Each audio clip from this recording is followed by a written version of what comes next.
Bismillah walhamdulillah wassalatu wassalamu ala Rasulillah wa ala alihi wa ashabihi wa mawala amma ba'd. Fa as'alullah ta'ala an yamunna lana bi'ilmin nafi' wal 'amali salih wa an yufaqihana fid din wa an yaftah lana futuhal 'arifin wa an yarzuqana al-ikhlasa fil aqwali wal a'mal. Allahumma amin.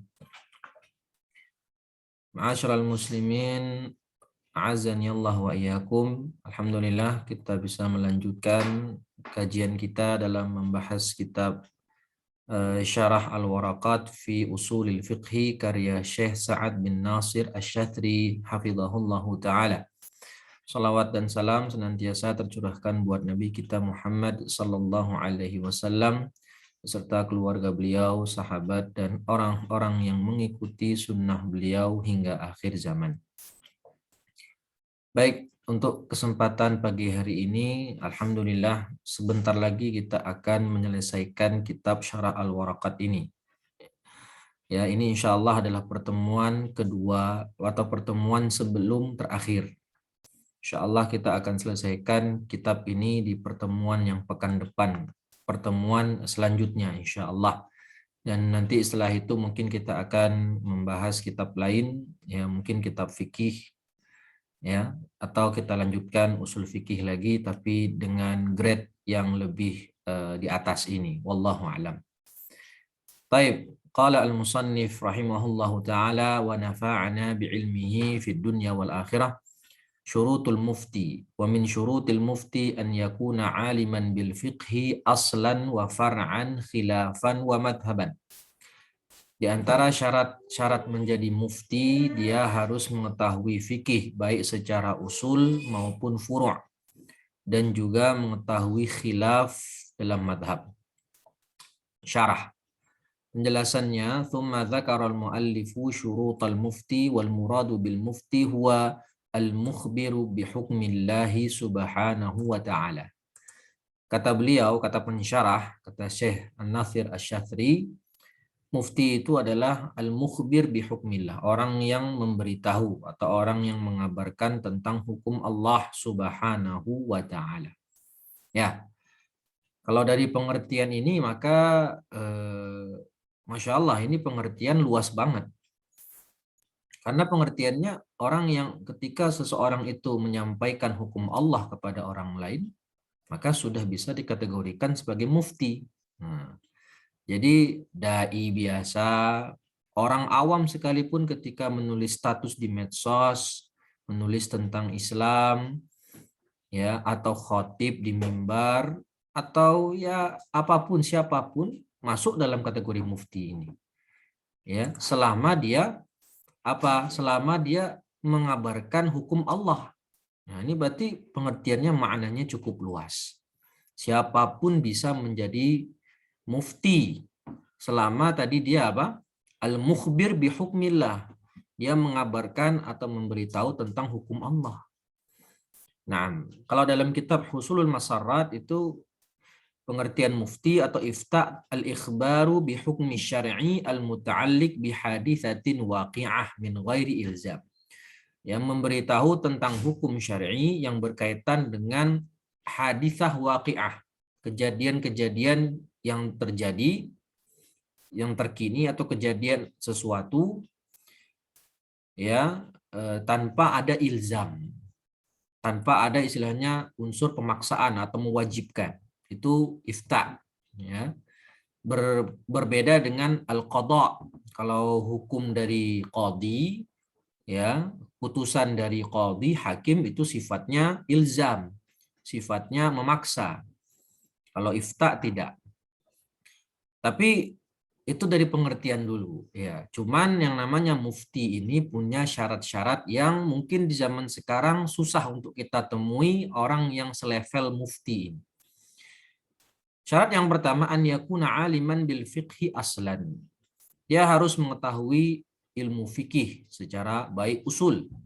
Apa maksudnya? Yushtaratu fil mufti an ya'rifa usul al-madahib wal qawaid al-usuliyah allati buniyat 'alaiha wa usulul fiqhi yuradu biha qawaidu al-istimbatu wa adillatul ijtihad. Yang dimaksudkan di syarat yang pertama ini, mufti itu harus mengetahui usulnya madhab. Ya, mengetahui usulnya madhab. Imam Syafi'i usulnya apa? Imam Malik usulnya apa? Ya, kemudian Imam Abu Hanifah usulnya apa? Kemudian Imam Ahmad usulnya apa? Dan juga kaedah-kaedah usuliyah dalam madhab, yang mana dari perkara usul tadi dia bisa membangun furu'.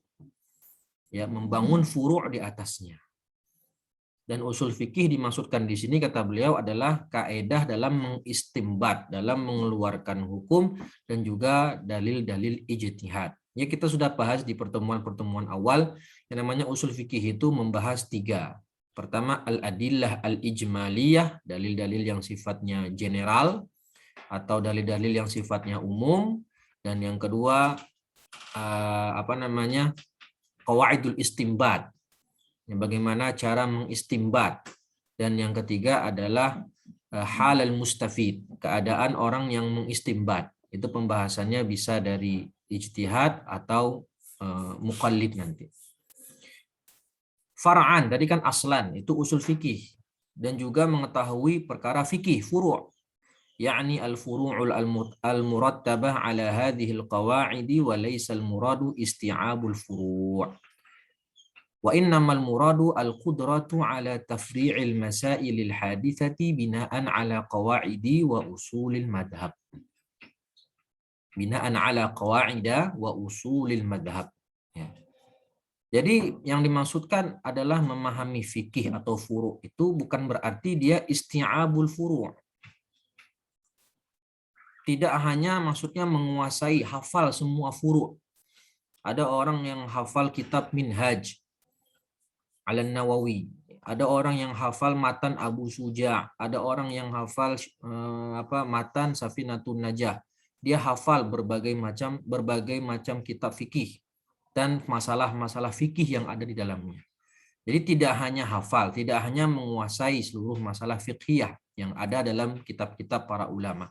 Tetapi yang dimaksudkan di sini adalah al-qudratu ala tafri'il masailil hadithah.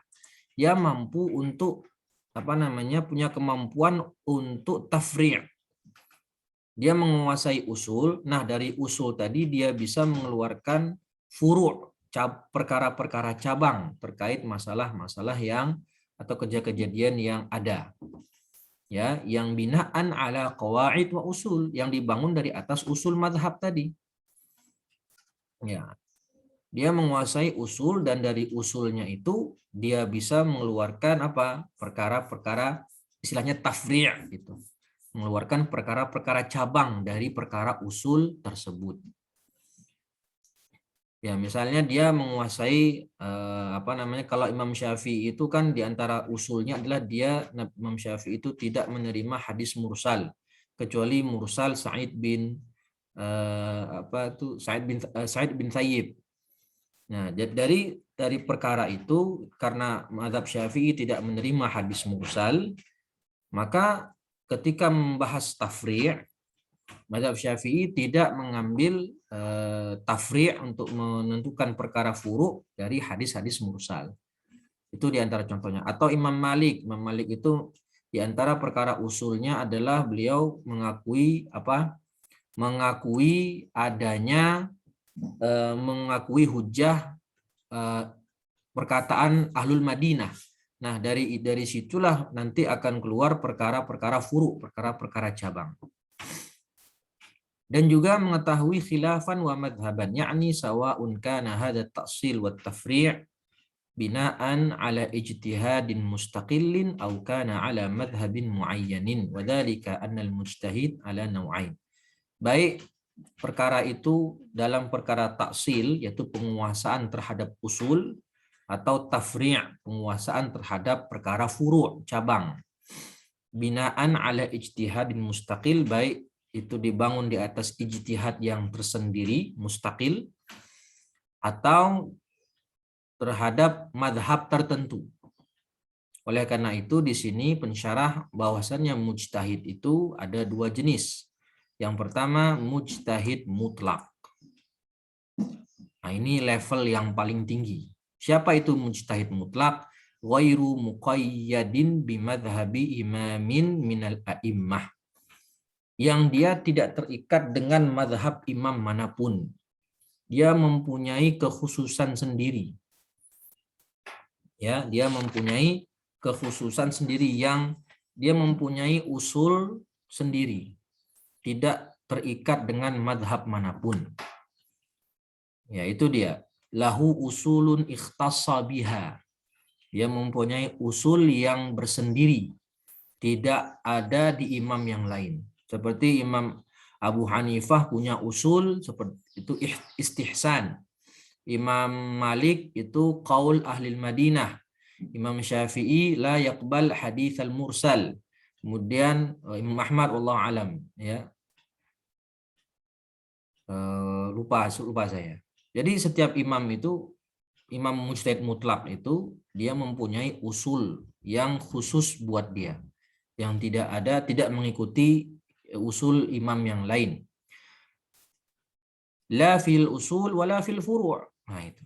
Tidak terikat dengan imam manapun baik dalam perkara usul maupun furu'. Dia mustaqil, berdiri sendiri. Fahada yajibu alaihi an ya'rifa mawatin al-ittifaq wal khilaf li'alla yajtahida fayukhaliful ijma'. Bagi level mujtahid mutlak, dia juga wajib mengetahui mana saja perkara-perkara yang disepakati oleh ulama dan mana saja yang khilaf. Supaya pendapatnya tersebut, ijtihadnya itu tidak menyelisihi ijma'. Contoh mujtahid mutlak itu. Jadi mujtahid mutlak itu punya usul sendiri dan juga dia bisa mengistimbat hukum dari usulnya dia. Ya, contohnya ya 4 imam madhab itu yang masyhur. Dan ada yang lain seperti Imam Al-Laits, lalu ada Imam Sufyan Ats-Tsauri dan yang lainnya. Ya, ini level paling tinggi mujtahid mutlak yang sepertinya di zaman sekarang udah enggak ada. Udah punah. Ya, enggak ada lagi orang di zaman sekarang atau ulama di zaman sekarang itu levelnya mujtahid mutlak. Enggak ada. Mujtahid yang kedua, mujtahidun fil madhab, mutaqayyidun bi qawaidi imamin minal a'immah wa usuluhu la yakhruju fi usulil fiqhi an madhhabi imamihi wa hadzal qismu ala arba'ati anwa. Nah, yang kedua namanya mujtahid madhab. Tadi kan mujtahid mutlak. Nah, yang kedua namanya mujtahid madhab. Itu mujtahid madhab ini dia tidak punya usul yang berdiri sendiri. Artinya dia mengambil usul di usul imamnya, tapi dari usul itu dia mengistimbat hukum. Dia mengambil usul, jadi bermadhab secara metodologis istilahnya. Dia mengambil usulnya madhab, misalnya dia mengambil usulnya madhab Syafi'i, Imam Syafi'i, tapi dari usul itu dia bisa mengistimbat hukum sendiri dengan menggunakan usulnya imam. Ya. Dan perkara usul la yakhruju fi usul fiqhi an madhab imami. Enggak keluar dari madhab imamnya. Nah, ininya contoh ini ada 4 kata beliau. Jenis yang pertama itu disebut ashabul wujuh. Wahum alladzi yataqayyaduna biqawaidi imamihim al-usuliyah lakinnahum fil furu'i fiqhiyah yukhalifuna imamahum. Ini tadi. Mereka ini namanya ashabul wujuh. Mengambil usulnya imam, tapi mereka tidak mengikuti pendapat imam dalam perkara furu' karena mereka bisa mengistinbat hukum dari usulnya imam mereka. Ya, wa ya'tuna bi aqwalin laysat mawjudatan fil madhhabi laysat mawjudatan fil madhhab. Contohnya seperti siapa? Imam Al-Muzani. Ya, yang punya kitab terkenal dalam mazhab Syafi'i itu Mukhtasar Al-Muzani, atau dalam kitab akidah Syarhus Sunnah lil Muzani. Ini adalah salah satu murid yang paling dekat dengan Imam Syafi'i di Mesir. Ya, bahkan kalau tidak salah beliau juga ikut mengurusi jenazahnya Imam Syafi'i tatkala Syafi'i wafat. Ini Imam Al-Muzani, ya, dan juga seperti imam yang lain, Al-Juwaini, penulis kitab Al-Waraqat, itu termasuk ashab atau Asy-Syirazi. ya, mengikuti usulnya imam tapi secara furu punya pendapat sendiri. Yang kedua, ashabut tarjih, kata beliau. Wa haula yataqayyaduna bi usuli imamihim wa la ya'tuna bi qaulin jadid. Ya, ini hanya mentarjih, terikat dengan usulnya imam dan juga dengan furu', tidak mendatangkan perkataan yang baru dalam masalah fiqhiyah. Wa innama idza warada an imamihim riwayatun muta'addidun wa aqwalun mukhtalifah ijtahadu bainaha fakhtaru aqrabaha li usuli imamihim. Nah, ini namanya mujtahid tarjih, atau kata Syekh Labib namanya mujtahid fatwa. Dia ini levelnya lebih rendah lagi daripada mujtahid madhab. Jadi mujtahid fatwa ini atau ashabut tarjih ini ngikut usul imam dan furu. Jadi dia misalnya nih dalam qaul madhab ada 3 qaul. Di antara 3 qaul tadi, tugasnya ashabut tarjih ini mentarjih mana di antara 3 qaul dalam madhab itu yang paling mendekati usulnya imam. Atau bahasanya mana yang mu'tamad. Ya. Jadi ada 3 qaul dalam masalah ini, 1, 2, 3. Nah, pendapat yang paling mu'tamad mana? Dengan berbagai alasan, ya, mungkin karena paling dekat dengan usulnya imam, atau Imam Syafi'i banyak meriwayatkan perkataan ini dalam kebanyakan kitab-kitab beliau dan yang lainnya, dengan berbagai sebab yang ada. Itu tugas mujtahid fatwa atau ashabut tarjih. Seperti siapa contohnya? Seperti Imam Ar-Rafi'i dan juga Imam An-Nawawi rahimahullahu taala. Ya. Kemudian ada lagi namanya yang ketiga ashabut takhrij. Ya. Ini maksudnya takhrij dalam fikih, bukan takhrij dalam hadis. Kalau takhrij dalam hadis itu menelusuri rawi. Itu takhrij dalam hadis. Tapi yang dimaksudkan di sini adalah takhrij dalam fikih. Takhrijul fiqhiyah.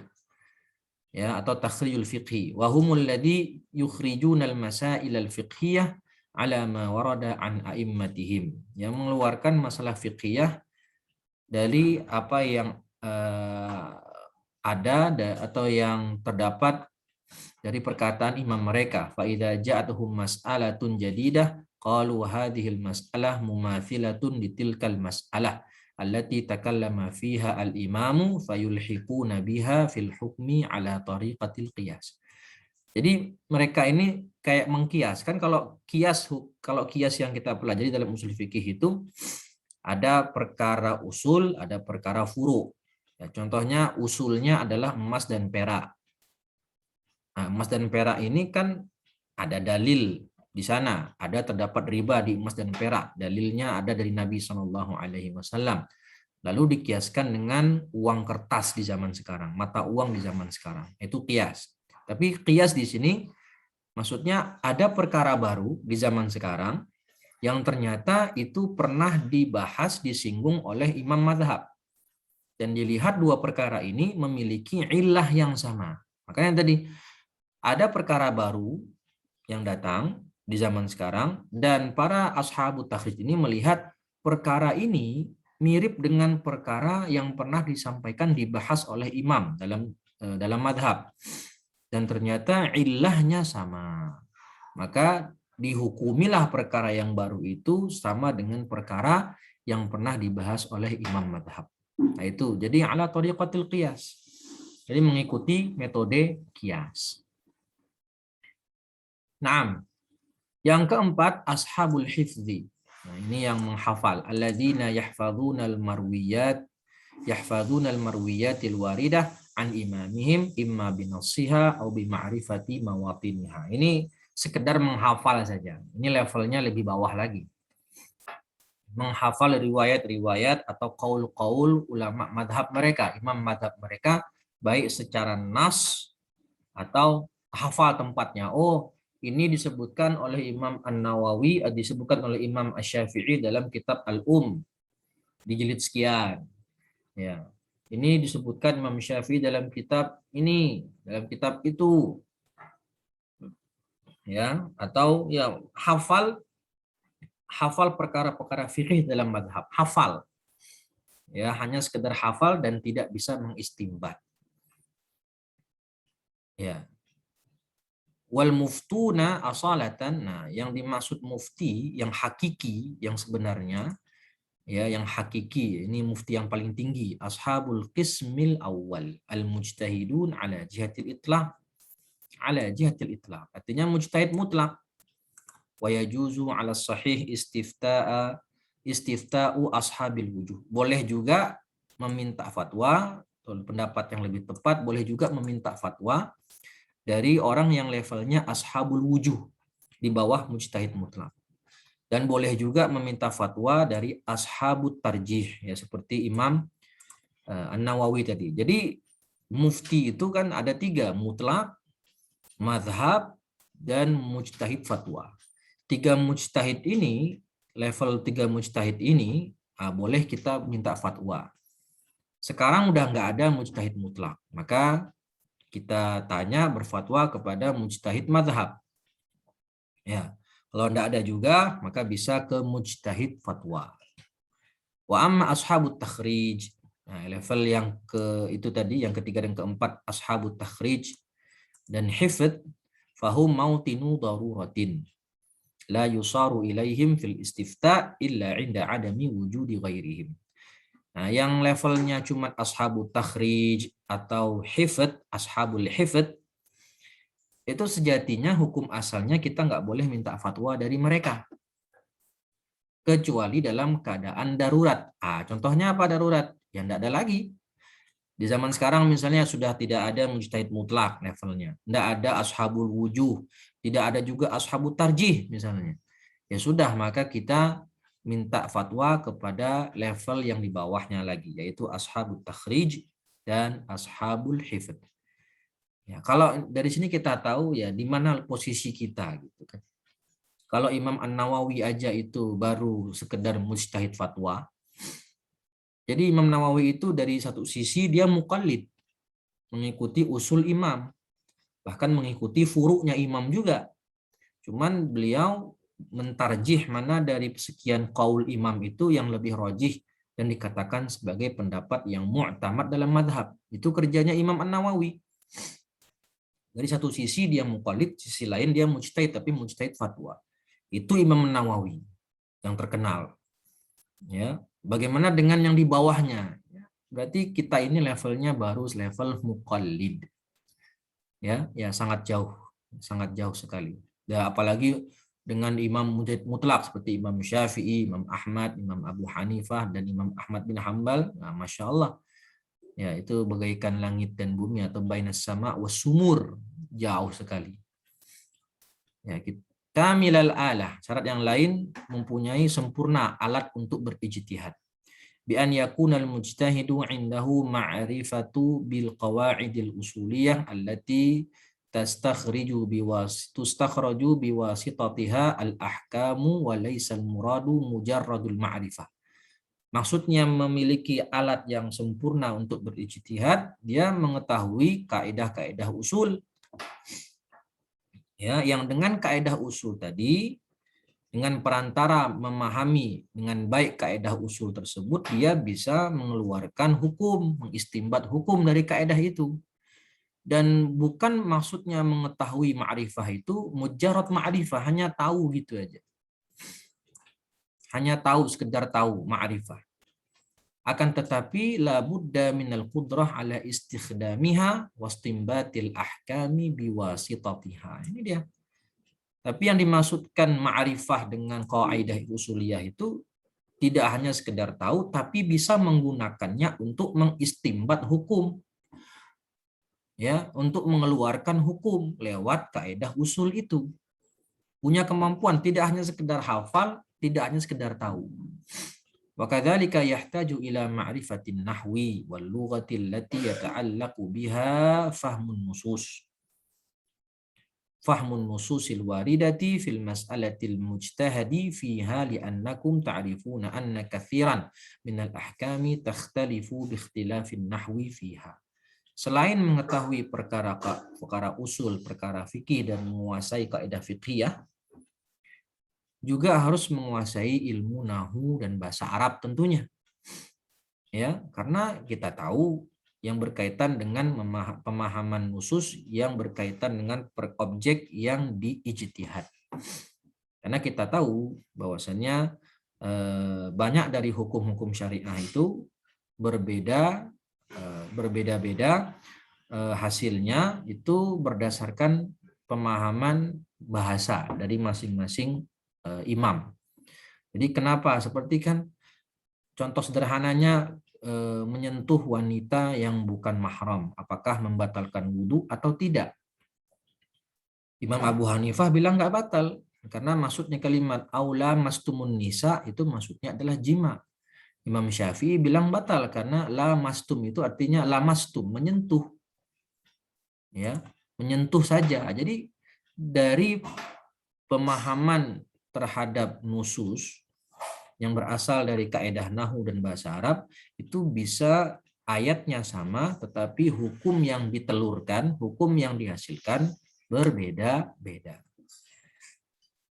Au dilalatil lafzi fi al-lughah. Ya. Famathalan lafzul quru'. Nah, ini diberikan contoh sama Syekh Satsri. Kalimat al-quru' dalam kitab Allah Subhanahu wa taala dalam Al-Qur'an, wal mutallaqatu yatarabbasna bi anfusihinna thalathata quru'. Al-quru' itu maknanya ada dua.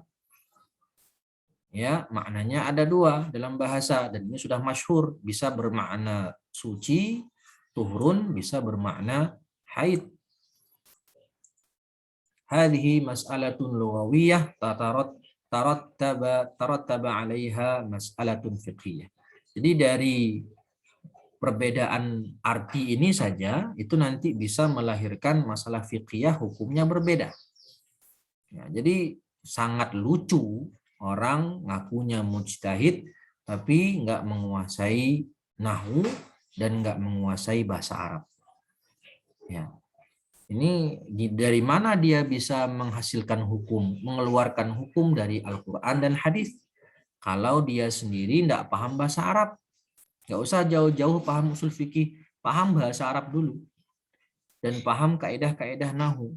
Kalau dia nggak punya ini alat, maka bagaimana caranya dia memahami usul?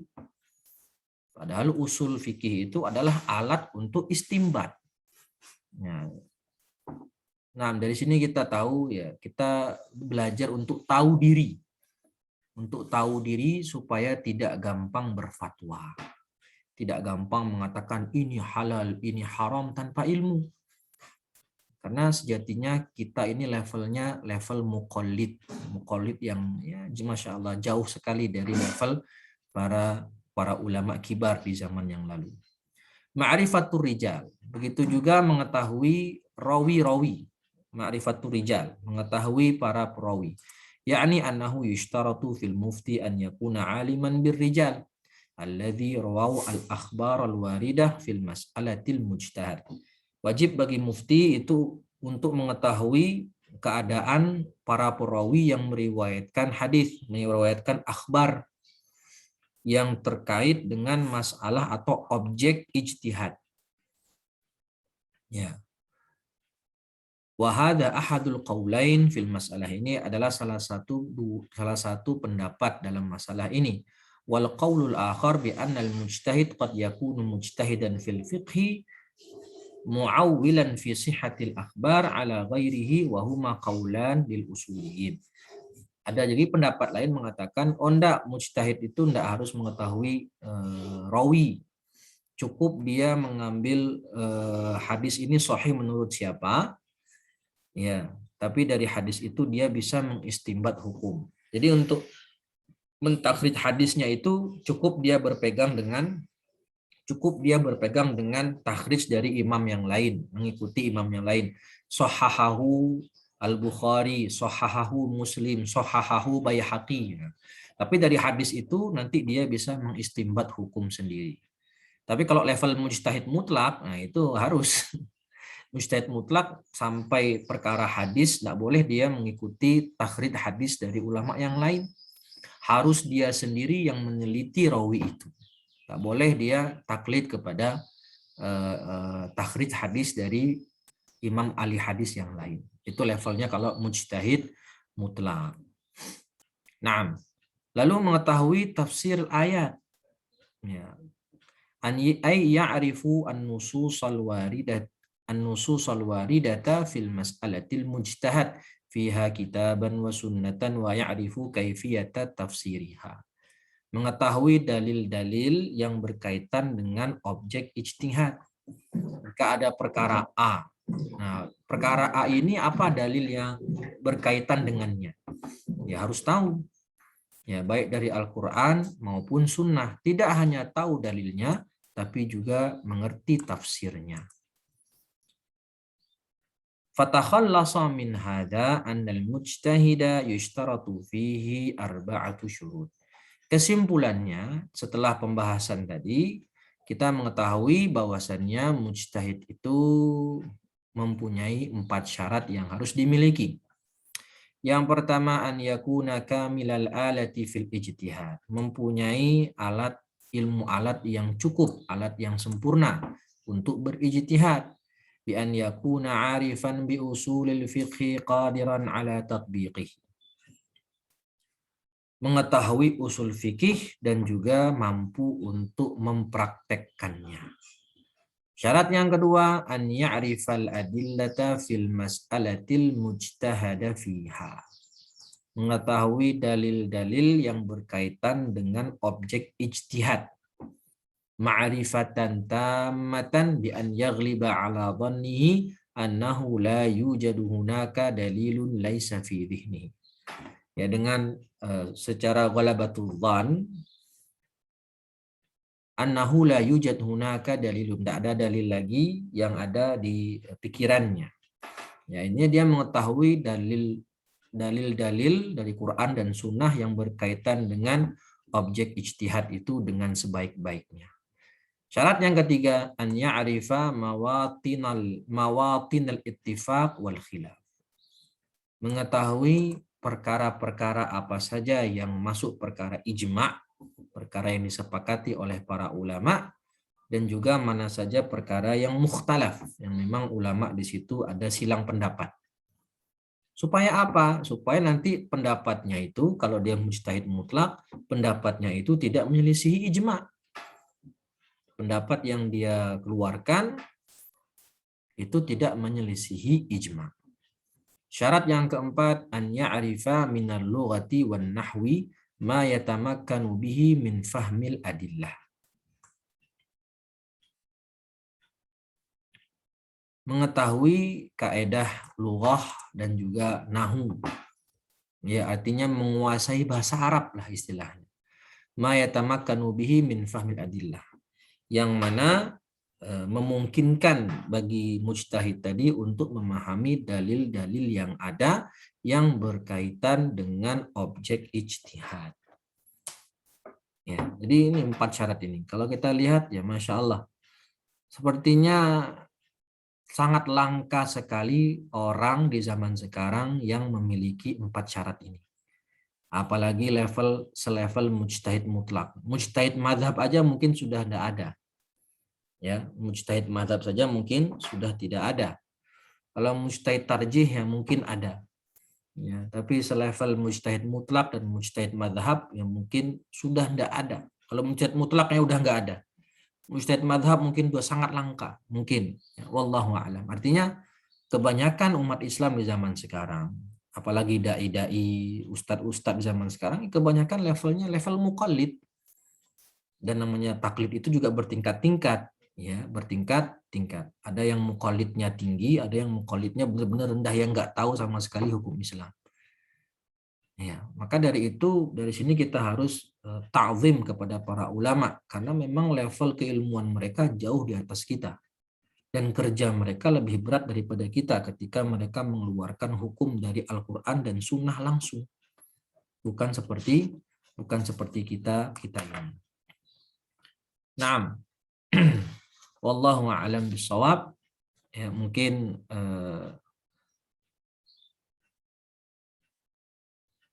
kita lanjutkan ke pembahasan berikutnya, yaitu syurutul mustafti,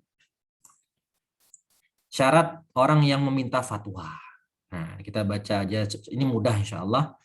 Wa min syartil mustafti an yakuna min ahli taqlid fayuqalladul mufti fil futya wa laysa lil alim an yuqallid. Di antara syarat mustafti, orang yang meminta fatwa, dia harus levelnya ahlu taklid ya kayak kita-kita ini.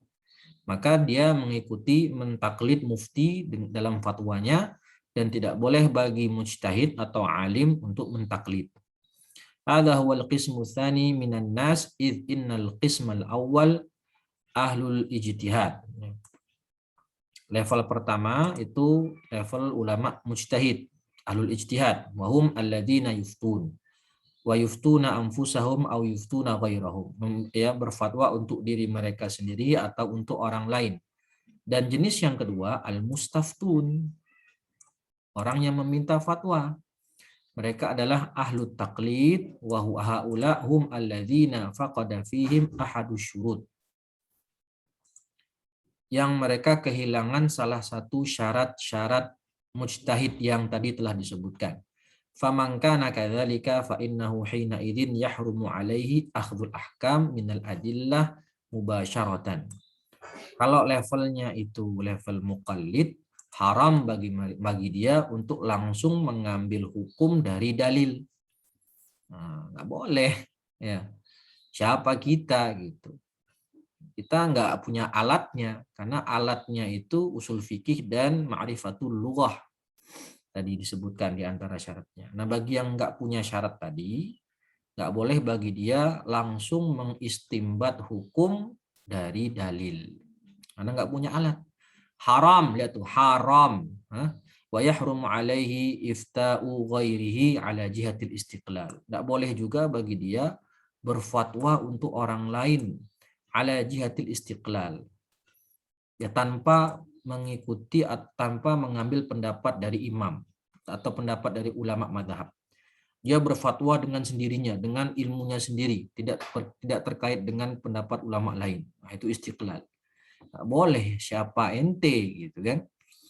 Wa in sahhalahu an yanqula fayaqulu qala asy-syaikhu fulan kadza lakin la yaqulu hukmallah awil hukmu fi hadhil mas'alah kadza wa innama yanqul. Tapi boleh bagi dia ditanya sama orang, Ustadz, apa hukumnya ini misalnya? Wahai kiai, hukumnya ini apa? Oh, hukumnya ini menurut Imam Syafi'i, menurut Imam Fulan, menurut ulama Fulan dalam kitabnya, kitab ini, itu bahwasanya ini halal, boleh, mubah, dan seterusnya. Jadi dia hanya menukil aja, tidak mengeluarkan pendapat baru, tidak mengistimbat hukum sendiri. Menukil saja, ya, muqallid itu. Ya, seperti keadaan para dai sekarang lah, ya, para ustadz-ustadz sekarang atau kiai sekarang ditanya hukum, maka dia hanya menukil pendapat para ulama terdahulu yang ada, yang tertulis dalam kitab-kitab mereka. Wa min syartil mustafti an yakuna min ahli taqlid. Syarat mustafti itu ya dia harus derajatnya level muqallid, yakni bi an yakuna faqada ahad asy-syurutis sabiqah fil mujtahid, yang tidak memenuhi salah satu syarat atau bahkan semuanya, ya, tidak memenuhi salah satu syarat di antara syarat-syarat mujtahid yang telah kita bahas sebelumnya. Fa idza faqada ahad asy-syuruti sabiqah haruma 'alaihi al-ijtihad wa wajaba 'alaihi su'alu ahli ilmi. Kalau dia enggak memenuhi syarat, ya wajib bagi dia bertanya kepada ahlul ilmi. Ya kan, fas'alu ahla dzikri in kuntum la ta'lamun, kan gitu kata Allah. Fayuqallidul mufti fil futya, maka dia mentaklid, mengikuti pendapat muftinya dalam fatwa. Yakni yajibu alaihi an yuqallidal mujtahid fa in kana mujtahidan wahidan sa'alahu wala iskal.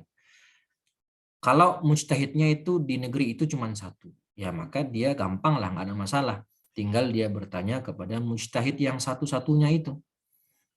Ya. Kalau mujtahidnya lebih dari satu, wa in ta'addadal muftun, misalnya ada 2 mujtahid atau 3 mujtahid, jazalahu su'alu ayyi wahidin minhum bila tafdilin fayas'alul fadila awil mafdul. Kalau misalnya di negeri itu, di tempat tersebut ada 2 mujtahid, ya boleh bagi si mustafti tadi bertanya kepada salah satu di antara mereka berdua. tanpa mengunggulkan satu dengan yang lain. Misalnya ada Syekh A dan Syekh B. Syekh A ini keilmuannya lebih tinggi, lebih faqih daripada Syekh B. Tapi mereka sama-sama memenuhi syarat mujtahid, memenuhi syarat mufti. Maka boleh bagi saya bertanya kepada Syekh A atau ke Syekh B. Meskipun Syekh A ini levelnya lebih di atas, lebih faqih. Saya bertanya kepada Syekh B. Boleh-boleh saja. Itu tadi bila tafdil. Tanpa tanpa memilah-milah. Selama mereka berdua memenuhi syarat sebagai mufti, ya saya boleh bertanya kepada Syekh A atau Syekh B. Meskipun Syekh B ini tidak lebih faqih daripada Syekh A. Nah gitu. Boleh saja. Lakin idza alima bi aqwalihim wa alima annahum mukhtalifuna fahadha yubihu wa hadha yahrum yuharram ya fa innahu hina idzin yajibu alaihi tarjih bainahum bihasabil ilmi wal wara' fayuqallidul aktsaru ilman wal aktsaru wara'an wa yatrukul akhar. Nah, bagi muqallid kalau ada dua mujtahid tadi, kalau dia mengetahui idza alima bi aqwalihim, mengetahui dari pendapatnya itu, dan misalnya Syekh A mengatakan haram, Syekh B mengatakan boleh. Maka kalau begini gimana kasusnya? Wajib bagi si muqallid tadi mentarjih. Tapi ingat, mentarjih di sini bukan mentarjih akwal, bukan mentarjih pendapat dari dua mujtahid tadi, bukan. Dia bukan mujtahid, no. Dia bukan ashabut tarjih juga, ya.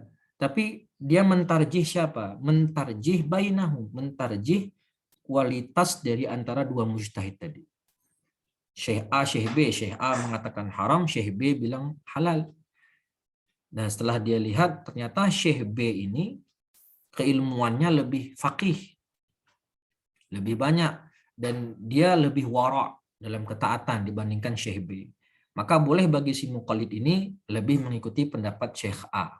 Jadi mentarjih kualitas si mujtahid, bukan mentarjih pendapatnya mujtahid. Nah, itu tolong diperhatikan itu ya. Dan dia lebih memilih pendapat Syekh A karena dilihat lebih wara', lebih alim daripada Syekh B. Tidak masalah. Dan dia meninggalkan pendapatnya Syekh B karena dinilai tidak lebih wara' dan tidak lebih alim daripada Syekh A. Meskipun sama-sama memenuhi syarat ijtihad. Walaysa lil alim an yuqallida ay anna man tawaffarat fihi syurut as-sabiqah lil ijtihad haruma alaihi an yuqallida ghairahu wa wajaba alaihi an yajtahida wa an ya'mala bijtihad. Nah, beda bagi orang yang sudah terpenuhi syarat-syarat mujtahid, nggak boleh dia taklid. Bahkan wajib bagi dia berijtihad dan mengamalkan dengan ijtihadnya tersebut. Kan Allah Ta'ala berfirman, ittabi'u ma unzila ilaikum min rabbikum fanattabi'u ma unzila hadza wa hadza huwal ijtihad. Jadi kalimat ittabi'u ma unzila ilaikum, ikutilah apa yang diturunkan kepada kalian, itulah yang dimaksud ijtihad. Jadi kalau mujtahid, orang yang levelnya mujtahid, dia wajib berijtihad, nggak boleh dia taklid. Allah juga berfirman, fas'alu ahla dzikri in kuntum la ta'lamun wa hadza alim faharuma alaihi an yuqallid. Nah, faqabulu qaulil qail bila hujjah. Itu artinya muqallid. Menerima pendapat orang lain tanpa mengetahui hujjahnya. Hada ta'rifun litaqlid. Fa idza qabilta qawlan li ghairika wa anta lam ta'rif dalilahu fa hina idzin yu'addu hada taqlid. Menerima pendapat orang lain tanpa mengetahui dalilnya apa, itu yang disebut dengan taklid. Hal yusammal amal biqaulin nabi taqlidan aw la yusamma. Nah, bagaimana mengamalkan dengan qaul nabi? Ada orang yang beramal atau mengamalkan dengan hadis Nabi, itu disebut taklid juga atau tidak? Nah, itu dia. Zakarul muallif fihi qaulain wa la'alla hadza marji'uhu ila an-nawahi al-lughawiyah. Ini muallif atau Imam Haramain menyebutkan dua pendapat, dan ini mungkin marja'nya atau kembalinya kepada sisi bahasa. Wa amma fil istilah al-usuliyin, sedangkan dalam menurut istilah para ulama usul, fala syakka anna qaulan nabi hujjatun. maka tidaklah diragukan lagi hadis Nabi sendiri itu sudah termasuk hujjah binafsihi. Wa hina idzin la yusamma ittiba'u qaulin Nabi sallallahu alaihi wasallam taqlidan. Dan maka dari itu tidaklah disebut mengikuti hadis Nabi itu disebut taklid. Wa minhum man qala huwa qabulu qaulil qail wa anta la tadri min aina qalahu. Engkau menerima pendapat seseorang dan engkau tidak mengetahui dari mana pendapat tersebut. Hada ta'rifun akhar li taqlid wa huwa qaribun minal qaulil awal wa ala hada hal yusamma ittiba'un nabi taqlidan am la yusamma qala ma qalahu nabi ijtihadan minhu summiya ittiba'uhu fihi taqlidan wa ma qalahu bina'an ala mawjibin nasi fa inna ittiba'ahu fihi la yusamma taqlidan wa kama taqaddam annal azhar anna ittiba'an nabi kullahu la yusamma taqlidan li anna qaulan nabi hujjatun fi nafsihi. Ya, kesimpulannya Syekh lebih menguatkan mengikuti hadis Nabi itu tidak disebut taklid,